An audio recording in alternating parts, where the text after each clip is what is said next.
Welcome back to The Explainer. Today, we're jumping right into an ancient mystery that honestly challenges a lot of our basic assumptions about belief.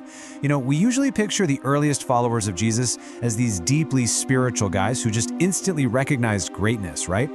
Well, today's explainer focuses on a man who completely shatters that mold.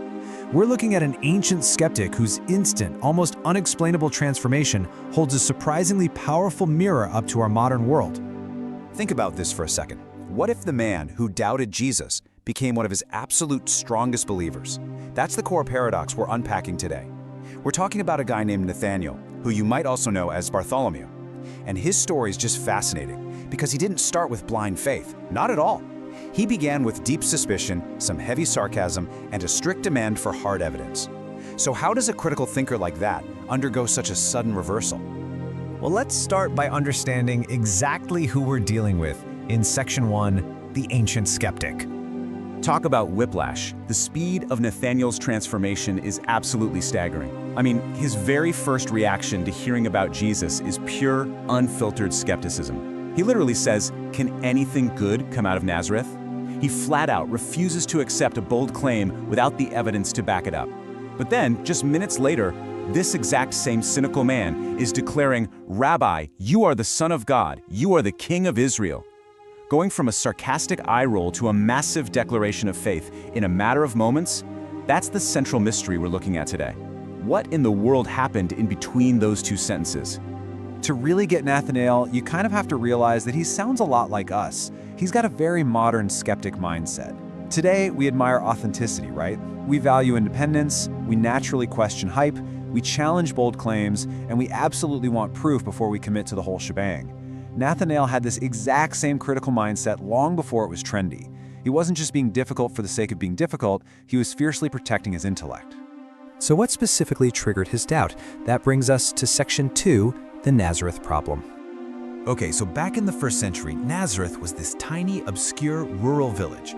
We're talking zero influence, no prestige, and absolutely no reputation for greatness. It was essentially the ancient equivalent of a middle-of-nowhere flyover town. So imagine someone rushing up to tell you that the future leader of the world just popped up from there. Nathanael's sarcastic reaction wasn't just random cruelty. It reflected a totally justified, highly common opinion at the time. Can anything good come from there? It was just pure skepticism wrapped in brutal honesty. But when his friend Philip brings him the news, Philip's response to all that heavy doubt is just brilliant. He doesn't argue, he doesn't start a massive debate. Instead, Philip gives this incredibly smart, non-confrontational answer that still carries so much weight today. Come and see. He doesn't try to intellectually dismantle Nathanael's geographical prejudice at all. He just issues an invitation, and that simple three-word invitation ends up changing Nathanael's life forever. And that sets the stage perfectly for Section 3, under the fig tree. So Nathanael actually accepts the invite and walks up to Jesus. But before Nathanael can even fire off a question or demand any proof, Jesus completely stuns him with an unexpected greeting. Here truly is an Israelite in whom there is no deceit. Just imagine being Nathanael right there. You're walking in with your armor totally up, ready to critically evaluate this guy from Nazareth, and suddenly he speaks to you as though he already knows your character inside and out. Obviously, a highly confused Nathanael asks the only logical question, "How do you know me?" And then comes the moment that shatters every single one of his doubts. Jesus simply replies, "I saw you while you were still under the fig tree before Philip called you." Now, at first glance, reading that today, it might seem pretty ordinary, right? Oh, he saw him sitting under a tree. But to Nathanael, this was a completely impossible piece of knowledge. Because that fig tree wasn't just some random spot to grab some shade. It was a deeply personal location. Scholars actually point out that Nathanael was likely praying, meditating, or wrestling privately with some really complex spiritual questions under that specific tree. Whatever happened there in the quiet was profoundly meaningful to him. So when Jesus mentions the fig tree, he isn't just dropping a physical GPS pin, he is proving that he saw Nathanael's inner, private search for truth. And those words just pierced straight through all the skepticism. In a split second, Nathanael realizes he's dealing with someone truly extraordinary, which leads us to Section 4, the power of being seen. Look, the reality is we can easily ignore a good argument, right? We can tune out a sermon. But it is incredibly hard, almost impossible, to ignore the feeling of being fully known. And this really answers that uncomfortable question of why Nathanael's dramatic reversal happened so fast.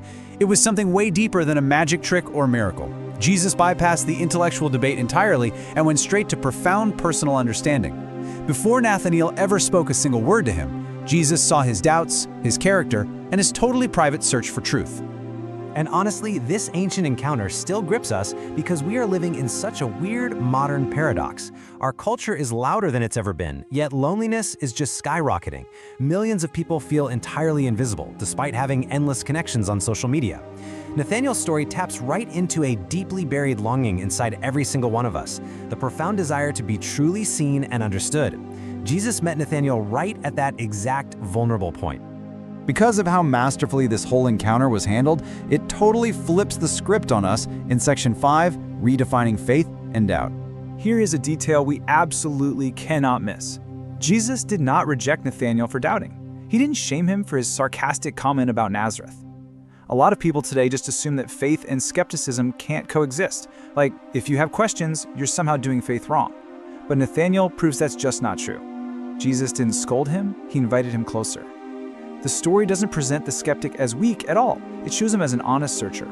For anyone out there today who wrestles with spiritual uncertainty, or struggles with intellectual doubts, or maybe distrusts religion altogether because of hypocrisy, the takeaway here is honestly beautiful. Faith is not the absence of questions. Faith begins when questions lead you toward truth instead of away from it. Nathanael asked a hard, cynical question, and it led him right to the answer. If we trace his full journey, the chronological progression is just wild.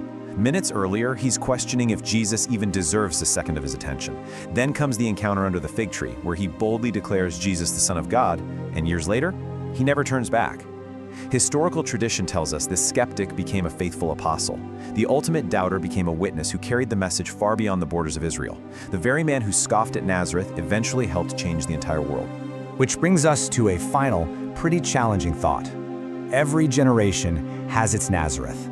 Every era has places, people, and possibilities that the world is just so quick to write off as insignificant.